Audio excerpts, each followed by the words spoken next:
So, Joda, when I mention terror management theory, what do you think of? Um, Terror management theory. Think of a very cruel manager who likes and gets off on creating horror for his or her Kind of employees. like a grim, masochistic, torturous Yeah, what the hell guy is in a black suit and terror? Sounds like a movie. Terror management coming to a theater near you.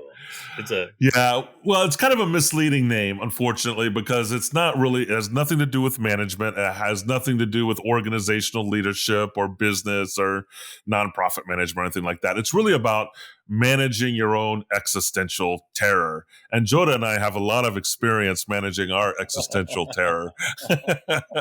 I'm managing it all the time. Um, so yeah. that's what it's really about. So, I mean, it comes from, it's based off the writings of an anthropologist by the name of Ernest Becker. He wrote a couple books before he died prematurely. He died pretty young. But he wrote a book called the Denial of Death and the Birth and Death of Meaning, and maybe some others, where he kind of encapsulates his theory about what would become terror management theory, because his ideas were kind of more theoretical in nature, and then some social psychological scientists kind of got a hold of it and developed TMT through what terror management theory, often called TMT, through some empirical experiments that have really proven very interesting and uh, it's a legitimate theory about our existential terror. Existential terror of dread. Okay, and I mean, what's yes, we have fear of dying. A lot of us, some more Yep. than others. I think that's a given. We didn't need him to tell us that. It affects the way we make our decisions. I don't think we need him to tell us that. What's new here? Well, I think what always intrigues me about it, and it's actually one of the reasons I teach it sometimes, is it is deeply connected to our concept of culture. That he kind of provides a nice framework, and terror management theory provides a nice framework for how death helps us generate culture, and culture. We could both come up with some examples of culture, right? Stories and traditions and It's the way that a group of animals collectively create themes, essentially, about their existence. And yeah, and through activities and yeah, symbols and narratives and all those different things, flags and whatever it might be that contribute to your sense of belonging yeah, to, a tribe or a group of people. The terrible towel if you're a Pittsburgh Steelers fan, yeah, yeah, yeah, yeah, yeah, yeah. waving that around. Yeah. So that's kind of culture. And Becker's basically saying, and the terror management theory folks by extension are basically saying that we get our self-esteem from our culture. It gives us a sense of value and belonging to this place in the world that we exist in. So it's not all meaningless. And that when our mortality, what they call our mortality salience is raised. And mortality salience is kind of like, how aware am I at any given moment of the fact that I'm going to die? It's like most of us don't go around thinking of it at the forefront of our consciousness on a day-to-day basis, but it's there. And so that's where they get this concept of salience, mortality salience, and it kind of goes up and down. And so if you raise somebody's mortality salience, the theory argues that they're going to behave in, they're going to really engage with their culture and the things that the culture says are positive things, right?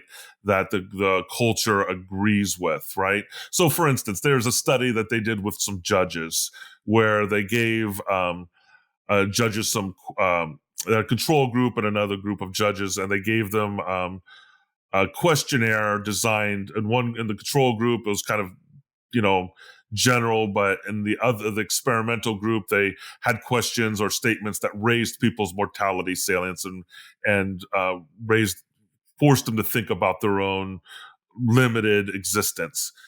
And then they asked them a hypothetical question like, so about a court case in which there was a prostitute and how would you sentence her under these certain set of conditions. And the experimental group uh, gave the prostitute a harsher sentence than the control group. And the idea being because prostitution is a transgressive activity, culturally speaking, for most people, that the judges doubled down on those cultural norms. And so the theory kind of goes along with that you become more deeply connected and committed to your culture. There's even studies around 9/11 and stuff like that explore why patriotism rose after 9/11 and things like that. And there's lots of stuff about, other more contemporary things related to it as well. Interesting. It seems a little give me a hammer, everything's a nail kind of a bit. Oh yeah, it could be. I'm It always could be. very suspicious of these sort of reductive theories of all, but I'm still not getting the connection here exactly. So, how does this tie to an organization? Well, I think from an organization, I think it's a useful framework for managers to think about in terms of thinking about their employees, right? And especially in the context of self-esteem, right? That's one of the pieces that the culture of the organization helps give the employees their self-esteem and their sense of self-worth and their sense of belonging. And so it's important to cultivate that within your culture. And we talk about cultural change within organizations all the time. Like we need to make cultural change, but you have to really understand what culture is and how it's impacting the employees. And the culture is ultimately impacting the employees by giving them a sense of belonging and purpose and meaning to their lives. So, a manager should regularly remind people that they're going to die so that they can be more No, engaged in no, their. I don't think that. You better come to work, otherwise you're going to die. You're gonna die one day, Dr. Dan, and you're gonna die, and you're gonna And totally. I'm going to tell everyone you are late for work every day.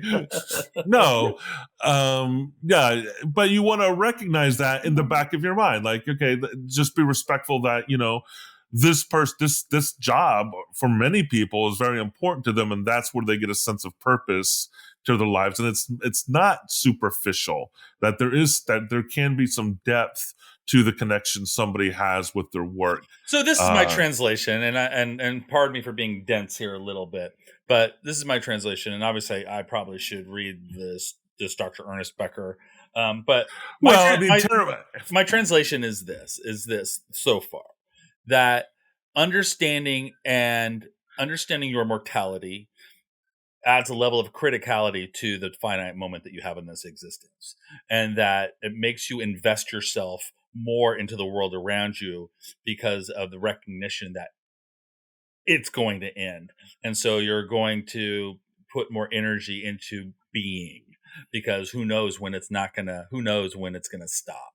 And that when at work, that because as we had a previous discussion around meaning and should organizations provide meaning or be part of the meaning structure, I think we kind of slightly agreed that on both, that as a manager, a leader, that you need to acknowledge that when your workers come to work, it's fulfilling part of the meaning in their life, and that you need to exactly. relate to that, because that meaning is derived from the fact that they're afraid they're going to die one day. No, just kidding. But the fact that that because it's driven by this ultimate sense that of needing to have a purpose, because in the end nothing has meaning.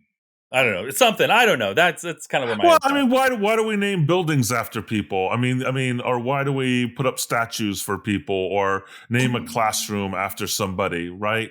It has to do with that sense of symbolic immortality that narrative people are striving for. Yeah. I guess I just don't understand how it necessarily has to tie back to death. But I guess I'm not getting the death connection here exactly. I mean, other than that at this very moment, but other than that, it is a driving force that makes humans really think about their meaning on this planet, really, and that by jumping onto a culture that it helps fulfill that meaning. It's the narration that drives that meaning. If you didn't have that, then it's the language by which we construct our meaning, and so that's super important. And managers and leaders need to know that. But fundamentally, it's derived from this sort of sense of mortality. Right, and that the more people are going back to our previous conversation about how different people react to the passing of a colleague or whatever, that can have an impact on their behavior, right? Yeah. So, because their mortality, their self awareness of their own mortality is raised, Yeah. and so it's not just about the loss of the employee or the person in their lives. It's also that they're confronting their own existential situation as well.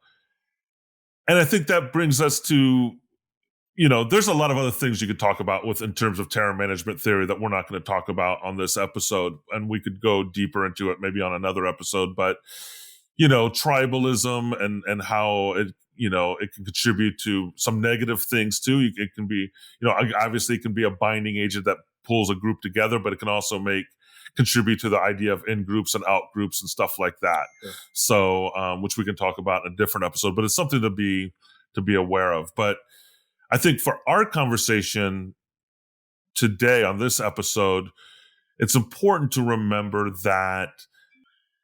So it's important to remember that that from an organizational perspective, that organizations change, and so we talk about cultural change, we talk about reorganization, we talk about organizational structures that have to be shifted and programs that have to be cut and stuff like that.